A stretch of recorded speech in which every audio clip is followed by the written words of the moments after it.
Hey guys, welcome to the 6th episode of Scary Reddit Stories, where I get scary stories from r/true scary stories and Reddit. Quick disclaimer, none of this content is meant to be offensive or stolen, so like, subscribe, and turn notifications on. Enjoy. This post was made by u/reasonablepool_hero. Okay, so, I'm pretty sure what's around my neck right now is a gin or something similar. Why is that? Glad you asked. So, I'll tell you. It all started when my friend gave me a bag of jewelry, cheap costume or stage stuff, old kid made plastic stuff, broken stuff, just junk from the bottom of the jewelry box, you know. It was being passed from friend to friend in an effort to rehome the pieces. Since, you know, some of it was kinda pretty, not the cheap plastic bead bracelets that a kid would make for their grandma. Those were corny. In the bag was a pentagram pendant, circle with an upright 5-pointed star made by lines that crossed in the middle. I liked it, so I got a chain for it and thanked my friend for it,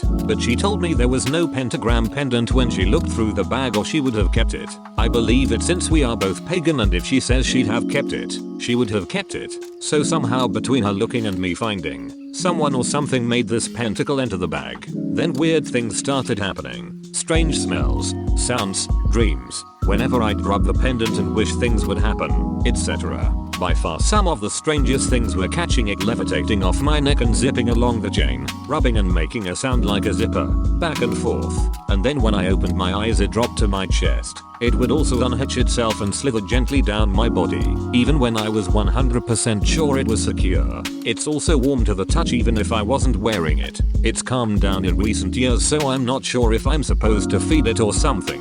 But yeah, interesting. I am sure I have a gin, and if I make a wish, truly and strongly, it'll come true. Edited to add, someone asked for a picture, so that's below. Let me know if the link breaks. It's well, there's no maker's mark. Doesn't even have a made in China or wherever stamp. No branding, nothing. So either it was custom made or it got worn away. Maybe coated brass, as some of the metal wore away and revealed a pale yellow metal, but it's not turning my skin funky colors.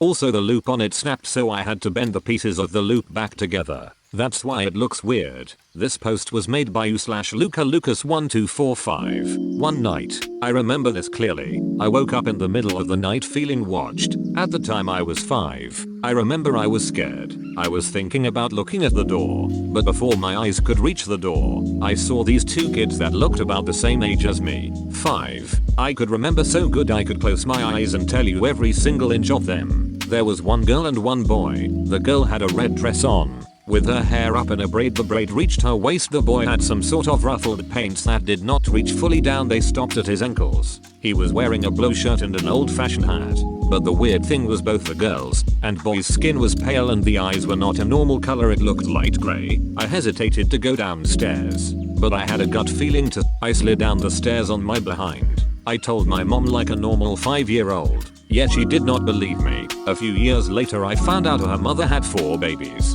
Only 2 survived. One was named Stephania and one was named David. They both were a girl and a boy, but they were still alive. Well, at least one is, and the one that survived is my mother, and the one that passed away was her brother. The 2 that passed away were the exact people I remember. I don't quite remember the names, but to this day, I still wake up at the same time feeling the same thing. But I never saw them again. This post was made by u/ender-088.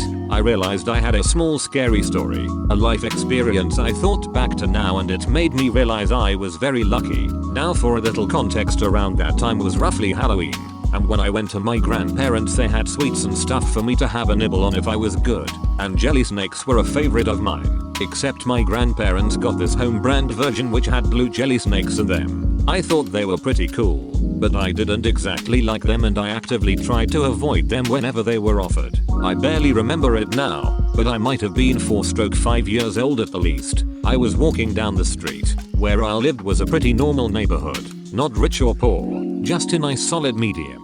My parents were at home and they have me $2 to spend at the local milk bar near me for lollies, roughly like 30 meters, 98 feet, from my house. It was a straight shot. I only had to cross one road. But getting back to the story, I was walking down the street, less than 10 meters from my house away, and crossed the road when I heard someone call out to me. An old car showed up. I remember it being blue and all dinged and dirty, but not much else. but inside was a guy. I can't remember how old he looked. This took place like 16-17 years ago now, but I remember him having a very quiet voice. I couldn't hear him and he seemed to be asking a question, so I stepped closer to the curb from the footpath. He told me that he had jelly snakes in the car for me, and guess what I asked? What color? And he responded with blue. I smiled and said something along the lines of yuck. I don't like blue snakes, and literally walked back along the footpath and away from the car. Thinking back on it now, I go like, holy crud, for one of many reasons. 1. The guy obviously was trying to draw like a 4-stroke 5-year-old toward his car with lollies in broad daylight. 2. He could have gotten out of the car and just grabbed me because I was alone and I turned my back to him. Bit 3. And 3 scares me. In Australia, you drive on the left side of the road, alright? And it's the same with parking. You park the car facing forward on the left side of the road. The way he pulled up to me though, because he drove up to me from behind, meant I was on his right, so he drove onto the side of the road which would have had oncoming traffic to get to me. He actively just targeted me. I don't know if anything came out from the story or if there was any kidnapping or anything afterward. I never told my parents because I was a stupid child, but I never saw him again. Thanks guys for watching. Bye.